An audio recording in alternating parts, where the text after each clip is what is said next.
Have you ever seen the factories behind Gucci, Prada, Chanel, Nike, or Dior?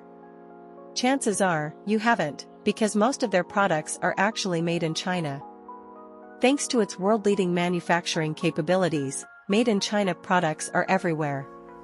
In fact, over 60% of the items around you likely come from China. While some people may still hold doubts about Chinese manufacturing, hard facts speak louder than bias. China's industrial power is unmatched. But here's something most people don't know: those Chinese manufacturers aren't the ones making the big profits. The bulk of the money goes to distributors and global brands. Many luxury goods that cost a fortune have shockingly low production costs. Now, there's a way to bypass all the middlemen and go straight to the source.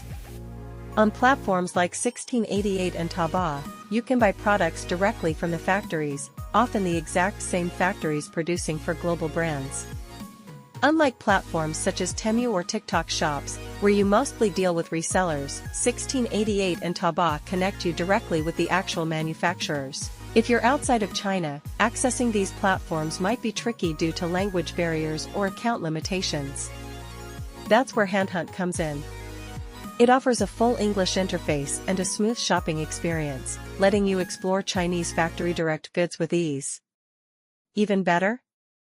International shipping from China to the US can be as low as 50 yen, about $7, for a 0.5 kilograms parcel. Plus, HandHunt provides free warehousing and 24/7 customer support to help you every step of the way. Discover the real value behind the label. Shop smarter, straight from the source.